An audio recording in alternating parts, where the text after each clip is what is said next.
kaze mu gihe cy'impemburo.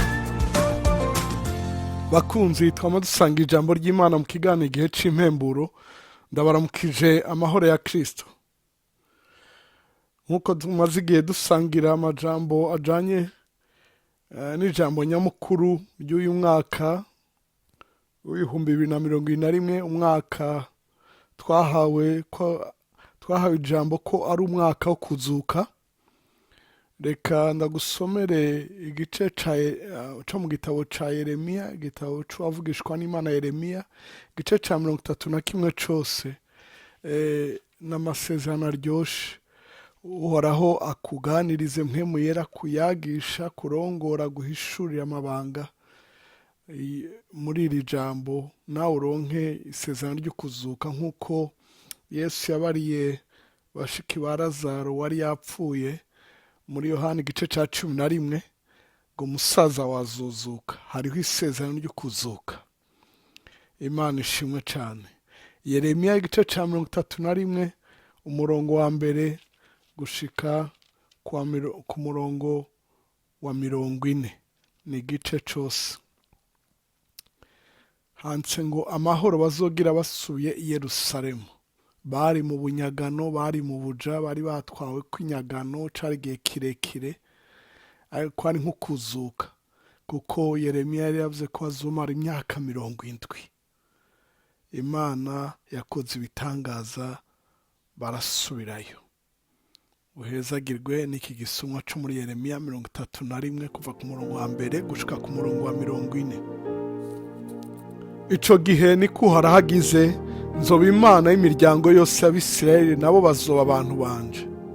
Uko niko harahagize, ati abantu basigajwe n'inkota nibo bagiriwe ubuntu mu bugaragwa, nibo Bisirayeli abo nagiye mpa kuruhuka. Uhoraho yanyeretse kera ati nukuri naragukunze urukundo rudashira, nico gituma nkwiyegerezanya imbabazi, nzosubira kukubaka nawe uzoba wubakitse. Ewe nkumi niyo Bwisirayeli, uzosubira gushazisha udushako twawe tw'ingoma, usohoke uvyinane n'abanezerewe. Uzosubira gutera inzabibu ku misozi y'i Samariya, abarimyi bazozitera baziyereze. Kuko hazoza umunsi abama bagavye ku misozi ya Yerusalemu bazosemerera bati nimuve hasi tuduge i Siyoni, dushengerere Uhoraho Imana yacu, kuko ari kuharahagize. Ati nimuririmbane umunezero ku bwa Yakobo, musemerere ku bw'umukuru w'amahanga, mwamamaze mushima muti Uhoraho kiza abantu bawe, niyo masigarira y'Abisirayeli. Ehe nzobazana mbakuye mu gihugu cy'uburaruko, mbakoranirize hamwe mbakuye ku mpera z'isi. Kandi bazozana n'impumyi n'ucumbagira n'umugore akuriwe hamwe n'uramutswe. Bazogaruka ino ari shengero rinini. Bazoza barira, kandi nzobarongora banyinginga, nzobacisha iruhande y'inzuzi zuzuye, mu nzira igororotse aho batazotsitara, kuko Isirayeli namubereye se, Efurayimu ni imfura yanje. Nimwumve ijambo ry'Uhoraho mwa mahanga, muvyamamaze mu bizinga vya kure mu kiyaga. Muvuge mutu washwiragije Abisirayeli niwe azobatororokanya abazigame, nk'uko umwungere agirira umukuku wiwe. Kuko Uhoraho yagobotoye aba Yakobo, yabacunguye abakura mu kuboko k'uwabarusha inkomezi. Bazoza baririmbire ku mpinga y'i Siyoni, bazohondogana bose hamwe baja ku vyiza vy'Uhoraho, nivyo ngano na vino n'amavuta n'imyagazi y'imikuku n'inyana z'amashu. Imitima yabo izomera nk'indimiro ikwegeyemwo umuzi, ntawe bazogira umubabaro ukundi. Niho inkumi izonezerezwa n'imvyino, n'abasore n'abatama bose hamwe, kuko ikigandaro cabo nzogihindura umunezero, nzobirura banezereze mbakuye mu mubabaro wabo. Imitima y'abaherezi nzoyihaza ibinure, kandi abantu banje bazohazwa n'ivyiza vyanje, ni jewe Uhoraho mbivuze. Uku niko haragize, ati induru yumvikana i Rama, amaborogo n'amarira menshi. Rakera aririra abana biwe, yanka kwirurwa umubabaro w'abana kuko batakiriho. Uko uko niko uhoraho agize ati buza ijwi ryawe ryoye kurira n'amaso yawe yoye gukorora amosozi, kuko ibikorwa byawe bizokwishurwa, niko uhoraho agize.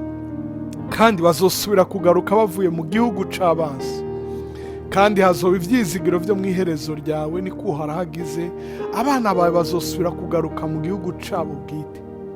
Ni ukuri numvise Efurayimu yiganyira ati warankubise ndakubitika, mera nk'inyana itamenyereye ingogo.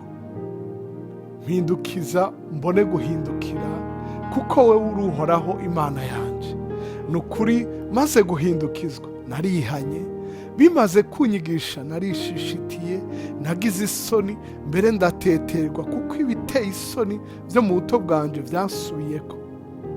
Mbega Efurayimu ni umwana wanje nkunda koko, ni umwana ateye igomwe, kuko uko ndamukankamiye nama ndamwibukana igishika. Nico gituma ndamuhagarikira umutima, sinzobura kumugirira ikigongwe, ni jewe Uhoraho mbivuze. Wishingira ibimenyetso bikurangira inzira, wironkera ibiti vy'ivyapa, shira umutima ku nzira y'iroro imwe wajana ukijayo. Hindukira ewe nkumi, ruvyaro rwa Isirayeli, hindukira ugaruke muri ibisagara vyawe. Uzogeza ryari kwangara irya nini, ewe mukobwa wasubiye inyuma? Kuko Uhoraho yaremye ikintu gisha mu isi, k'umugore azozigama umugabo. Uko niko Uhoraho nyene ingabo agize, niwe Mana y'Abisirayeli, ati bazosubira ukundi gusha kuvugira aya majambo mu gihugu c'Ubuyuda no mu bisagara vyaho, ninasubira kubagarukana mbakuye mu kinyago, bati Uhoraho naguhezagire, wewe iwabo w'ubugororotsi, wewe musozi wera.